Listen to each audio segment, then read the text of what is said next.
All right, and we're back for the mid-innings review, guys. And between the two experts and the anchor, look whose prediction has turned out to be the closest, guys.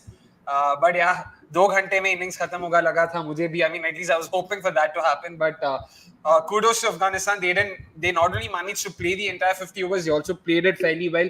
270 odd is what they've gotten, and given how the surface was expected to play, not entirely implausible. But even then, a fantastic knock from the likes of Hashmatullah, Omarzai, and of course, a fantastic 80 odd. I mean, 80 from Hashmatullah Shahidi himself, the skipper, that is. Somesh Bhai is with me. Gurkirat is also with me. Hello, guys. What did you make of the first innings, Gurkirat? Let's start with you. How did you think the Afghan batters batted, and importantly, how did you think the Indian bowlers bowled? You'd have to say Hashmatullah and Omarzai batted well, but I can't help but feel that they were assisted by some bowling changes and some stubborn bowling by the Indian bowlers. I felt that there was a point in time where uh, Omarzai was just batting on the crease but not really scoring runs, and Hashmatullah was struggling to read Kuldeep. And out of nowhere, there were those two sixes by Omarzai, and I felt to take off Kuldeep at that point of time was probably a little too early. Could have stuck with Kuldeep for one more over just to try and get Shahidi out, because Shahidi was unable to read Kuldeep, and we saw that even after he had batted for those 85 balls. Eventually, he was dismissed to Kuldeep, and then today just signifies how much of a difference there is between Bumrah and all the other bowlers, because he was the first one to realize that cutters could work on this pitch. Just going short will not work because of short square boundaries. Hardik was taken for runs through that route. Siraj was taken for runs through that route. Shardul surprisingly did not bowl enough, which I thought should have happened given how Siraj was having an off day. But it just sums up how good was Bumrah, and how we have often discussed that sometimes India have lagged good bowling plans. They've just tended to be too inflexible, and they've just stuck to one thing, even when there have been signs that it's not working. All right, and a point that we discussed even during the preview was how the Afghan openers sort of bat out the new ball would be very crucial. And in terms of them almost potentially getting to pass score or below pass score would entirely be dependent on how their openers would do. So, Mish, what did you think? They lost just the 1 wicket in the first 10 overs. Do you think that also sort of helped them, set a fairly decent base on which they could then go and build on? Yeah, of course, it was something that we did discuss and something I wanted Afghanistan to do, and they managed to do it quite well. Although I would have wanted both Gurbaz and Zadran to stretch a little bit more, but then Omarzai came out of syllabus. Gurkirat has actually already given a very comprehensive summary of what happened, but barring one thing, wicket was extremely flat, guys. I mean, the thing is, you can't score 280 odd against a bowling at 270 odd against a bowling attack like India without the wicket being flat. So that also assisted. I mean, Siraj, I think Siraj did not have a good day at all. To begin with, he was too full, and then later on, he was too adamant to be. I mean, he was too quick to move to the short ball ploy. I think this is what he did in the first 6 overs. But I think if you look at the first 6 overs, it's like too wide, and a lot of balls you see were in the slot. And an economy rate of 14 on slot balls sort of signifies that. Even later on, if you look at his entire spell, so again, we saw a pitch map of Shaheen Shah Afridi yesterday. That was even more bizarre. But here as well, you see there is no real there was no an area, a strict area, an area which sort of Siraj stuck with a little all over the place, and there was enough room given as you can see on the graphic here. And if there is not a lot of seam movement with the ball coming in, this room can be helped. Batters can utilize this room to hit, and that is what they did. Uh, the good thing about the partnership between Omarzai and Shahidi was that they were able to bat good in as a pair, because Omarzai was able to attack spinners and Shahidi was able to take an out boundary out of pacers. So it was good partnership batting. Interesting point that you made, that they were able to bat in tandem very well. And just in regards to that, in terms of how you mentioned Omarzai in particular played spin very well, and Kuldeep was the only spinner that the Indian team had. They dropped Ashwin for Shardul. Gurkirat, what did you make of that change? Because we already have seen a few comments coming in from our viewers, and they aren't particularly pleased with it. Jagannath, for instance, he says, he seriously doesn't understand the logic of dropping Ashwin. Do you think he's being a bit too harsh, or what do you make of that change in hindsight now? Firstly, I won't say that it's Afghanistan's match to lose. I feel that they're still 30 runs short of par, and I'm saying this even if there is no dew, and even if the pitch gets slower and there is a little bit of grip. So I don't think it's Afghanistan's match to lose. We discussed in the preview why Shardul came in, because none of the Afghanistan batters had an average of 40 against pace. Uh, and to be honest, Shardul did not do poorly. Shardul was fine. I was surprised why Shardul was not throwing the ball in the middle overs. He had just two spells. One spell of 4 overs wherein he got Rahmat Shah out, which was a good in dipper, and then 2 overs in the 37th and the 39th over. I felt, given how Siraj was going and how Shardul has the knuckle ball, has the cutter, and the ball was holding slightly, he could have done a better job. So I don't think Shardul had a bad day. I just think one, Jadeja kept bowling too quickly, which is why it's something that we've discussed till death, and I don't think there was a delivery by Jadeja which was below 90. I kept watching the speedometer, but I don't think there was. Maybe Anirudh can confirm it to us. And then yeah, Siraj having a bad day. So it just showed that India were too reliant on Bumrah, and I felt that reliance could have been taken care better of if Kuldeep and Shardul would have been thrown the ball somewhere between when that partnership was developing between the 25th over to 35th over, because Kuldeep was bowling well. Jadeja particularly did not, but Kuldeep was bowling well, and Shardul had the resources to do something on this pitch. Fair. And since you mentioned Shardul, the other change that a lot of people were talking about was including Shami. And in fact, a lot of experts had also opined that Shami's inclusion is also almost obvious and all of that. Something we also discussed in the preview. Do you think, in hindsight, again, that would have helped? Like Faraz Ahmed, he goes on to ask us, Shami should have played this match purely because of his record versus Afghanistan. Afghan batters were comfortable playing spin, and we'd also spoken about this in the preview. So again, all of this is in hindsight, so it becomes a lot more easier for us to talk. And yeah, again, we won't be entirely harsh on them. So yeah, Somesh bhai, what do you think? See, the arguments in favor of including Shami will always be valid.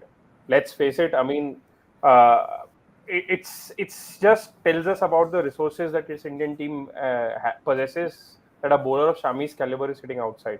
But the underlying reason, I mean, I don't buy it. If you say that because his record against, I mean, what is his record we're talking about? India in the past decade have played 3 ODIs against Afghanistan. I think Shami would have played only one of them. In that, he took hat-trick. That game was 4 years ago in entirely different continent. So I mean, this is like the limits of cherry picking. If we say कि हाँ भाई उसका अफगानिस्तान का record अच्छा, भाई record कुछ नहीं. He played one good game against them 4 years ago. There will always be merit to include Shami, and if you can feel 12 people, probably the 12th person that India would have picked would have been Mohammed Shami. But the point is, let's just be fair about the reasoning to pick someone or to drop someone. You can't drop Bumrah. You can't drop the number one ODI bowler Siraj, who just the other day in the Asia Cup final just blew Sri Lanka apart. It was a flat wicket. Siraj did not had a very good day. Could have happened to anyone. Could have happened to even Mohammed Shami. I just have one thing to say. If you're not confident about going to Shardul, or not confident, or not trusting Shardul with the ball, then you might as well play Mohammed Shami, because that's what I felt. If you are not sure, or if you're not confident of going to Shardul for breakthroughs, then you might as well, because I don't think this is the best usage of the bowling resources. True, and again, Introspect, Babar Rao Apte, Neural Haxutasam, all of these guys have the same point. Introspect, for instance, he says, could Rohit have given a run, especially in the death? And something that I actually wanted to ask Gurkirat in particular about Rohit Sharma and his changes today, because again, like you said, Shardul was under bowled, and if the point wasn't to give him enough bowling, or if Rohit did not trust his bowling enough, then might as well play a bowler, a better bowler that is. So, what do you make of that? And especially Shardul being under bowled and Hardik Pandya being given a lot more overs. Of course, he did bowl well, no questions about that. So, what do you make of this? Yeah, that's what I'm saying. It was hard to understand. I mean, you'd expect Rohit to now, use his resources better because he may only have been an India captain for 2 years now, but he's been in the position of captaincy for a long time now. And with this IPL season where he did not have Bumrah, I suppose he should have learned that there are other bowlers that can also, can work. And I thought that experience would help him to at least sometimes look at someone else than Bumrah. Because see, if this was a better batting side or a better batting lineup with Bumrah having bowled 7 overs of his by the 31st or the 32nd over, any other batting team could have doubled their score at that point of time till the end of the innings. It's just that it was Afghanistan and they did not have that batting firepower. On this flat pitch, any other batting team could have easily then, doubled their score from there. So it's a good thing for India that it did not happen, and this realization has come in this game. But to go back to Bumrah, because I felt, and I said it, I felt that there could have been better planning in terms of using the pitch a little bit more. And again, if you're playing Shardul as your number 8, who's the third pacer, then he should be given overs. The fact that he had only 2 spells did not sit right with me. It's not about he bowled 8 overs, which you can still sometimes understand because you have 6 bowlers, so you can make do without all bowlers bowling their 10. But 6 is too less, I feel. But so I have a question for Gurkirat here. I mean, which bowler's quota do you feel those overs could have come from? Because the way I see it is, I mean, essentially Siraj is a designated death bowler. He bowled 2 at the death, not a lot. It was not like he bowled a 4-over spell at the death. So I'm just playing devil's advocate here. Of course, I mean, things could have turned out differently had Shardul would have bowled those 2 overs. I think one of them was expensive, one of them was not. But how do you see it? How could this be done in a better manner? I think Siraj bowled 3 in the last 10, and then there were. I think Siraj bowled in 3 spells. Yeah, Siraj bowled the 42nd over, and that was just a one-off. And then he came back to bowl the 48th and the 50th. And before that, also he had a 2 or a 3 over spell where he had gone for runs. So and it's not that. So sometimes bowlers can have a split wherein they've started off well and then they are going for runs. But Siraj right throughout was struggling. The first spell, I think he bowled 3 overs, went for 21. Then he came back for 1 over, went for runs again. Then he came back for another spell of 2 to 3 overs and went for runs again. So the pattern was developing. It was obvious that things are not working out for him with regards to line or length. So I just feel that somewhere along the line, especially when I felt that they've got the breakthrough, that is when they could have really squeezed out overs of Shardul in a way. So they would have not had to go to Siraj. And today's game just highlights that how dependent, not that we did not know this, how dependent but India are on Bumrah to provide, because that twin wicket over where he got where he got Nabi and Najibullah, I think that sort of pulled the target back by 20 runs. True. And, since you also mentioned Shardul's cutters and how they could have been effective, what do you make of this surface? Of course, we all agree that it is a flat surface, but we also saw the cutter sort of, get some, holding in the surface. Do you think that the surface has actually something in it, like some grip, some purchase, something like that? And if so, is it a factor of time? So do you see it sort of, get a bit more useful for bowlers with cutters, like for example, in Naveen-ul-Haq in the second innings? What do you make of that? Gurkirat, maybe you can start with this.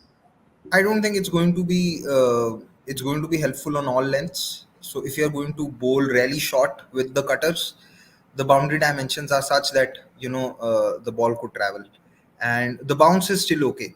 It's not that the ball's not bouncing enough. It's not like you're playing in Chennai. The ball's bouncing decently.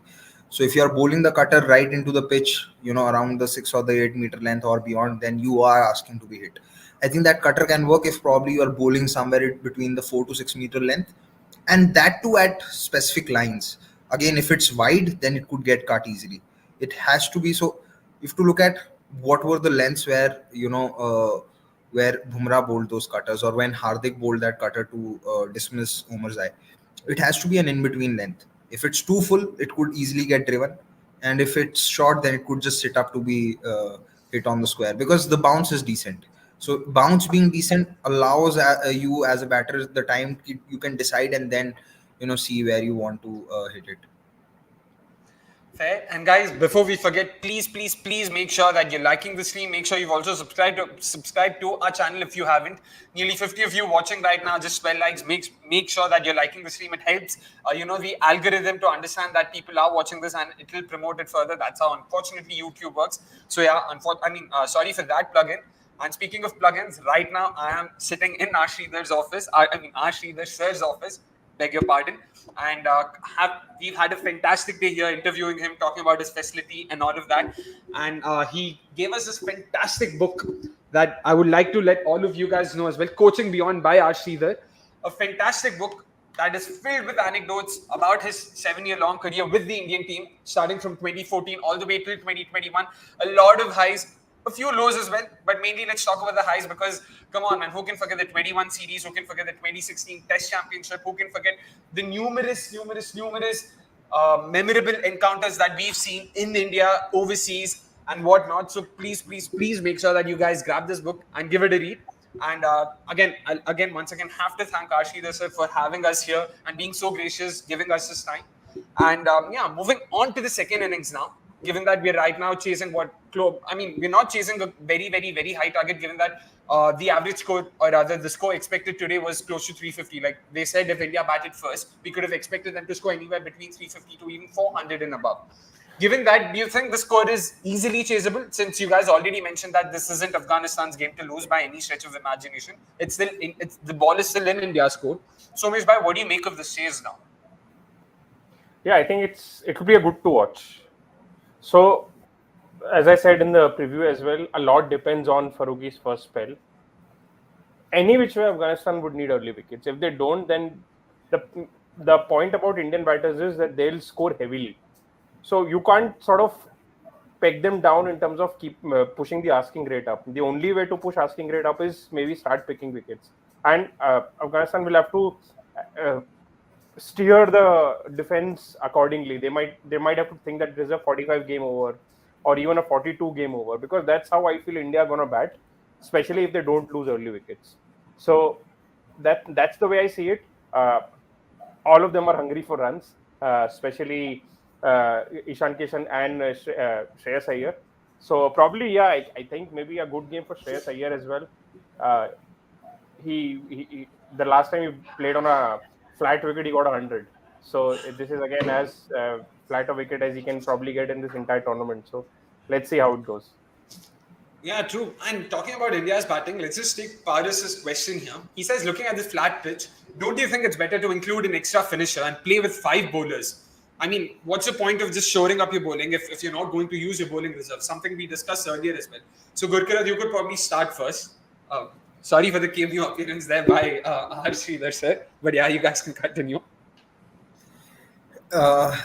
This looks good if you are bowling first, but if you're batting first, then what? Because you can't control. See, 5 bowlers is something which is not sustainable in ODI cricket. You might still get away with it in T20s, but in ODIs, I don't think it's possible. And this pitch is a good one to bat, but it's not a one where you have absolutely no help. There is some help, and playing with 5 bowlers again. If India did not have Hardik today, or if India did not have one of the other, I mean, today they did not use that luxury of using that extra bowling option and kept bowling Siraj. But not all days you can do it, and you can't do it against better oppositions. So you can't. And again, it's always, see, people need to understand that a bowler's contribution is limited by the number of balls in limited overs. In T20, you can bowl 4 overs at max. In ODIs, you can bowl 10 overs at max. But a batter's contribution is not limited through the number of balls. If anything, I'll always go for a side that has more bowling options than batting options, purely because if your 2 3 batters are scoring runs, those batters can cover up for the others not performing. But uh, just a Bumrah or just a Naseem or just one good bowler is never enough to win you games, because the impact is limited as per the rules. 10 over से ज़्यादा नहीं है, 4 over से ज़्यादा नहीं है. But for a batter, there is no such condition. If you are in, you could bat till the end and you can still make enough contributions to cover up for others. As we saw in yesterday's game, how Pakistan's bowling did not turn up. Their top order did not turn up, but two batters batting long enough still ensured that they could win the game. Interesting So point that Gurkirat makes. Sorry, Somesh bhai, you were saying yeah, something? so Gurkirat has approached this. Gurkirat has already answered this in an academical manner. I'll just approach it in a tactical manner. Now, let's take India for example. If you want to play 5 bowlers, how would you go about it? You can't drop Hardik, you can't drop Jadeja. So that means those are your 2 bowlers. You'll drop Shardul, okay? And then you'll play an extra batter. That means Hardik will have to bowl 10 overs every game. Do you think he's fit? Would you want to risk an injury to a player like Hardik just because you want to play an extra batter here? So, in Indian lens, I feel this is practically not possible to do. We are ruining the fact that none of our top 5 can bowl. You're saying that remove one more bowling option and add one more batter. Practically, in India's case, you can't do it. Academic reason तो गुरकीरत ने already दे दी है. Practically भी possible नहीं है. Yeah, that's the downside of playing, nearly 9 to 10 specialist options in your team. So, yeah, I mean, it is what it is. At the end of the day, that's what's helped us, sort of win as many games as we have in the last couple of years or so. So yeah, let's hope that remains to be the case today as well. But since both of you mentioned that, Gurkirat in particular mentioned that batters have a lot more time to get their eye in and score big. Melville, who sits not too far from me in the office, has a very, very, very important, pertinent question. Will we see Virat score his 48th century today? His last ODI century came over 1,500 days ago. Bhai, इस start तो नहीं चाहिए था, ठीक है, फिर भी ये भी बोल दिया. But what do you think? Will Kohli score his 48 today? And importantly, do you see him scoring 50 tons in the World Cup? Because like Somesh bhai mentioned, he hoped Sachin would do it in the 2011 World Cup. You see at least VK going one step further and actually doing it in the 23 World Cup. Somesh bhai, you can start first. See, anything can happen. That was just a point that I wanted to make. I don't want to make milestones a part of our discussion. The point is now it won't be an easy chase. It'll be a tricky one. So I hope that India gets across the line. How many Virat scores is irrelevant right now.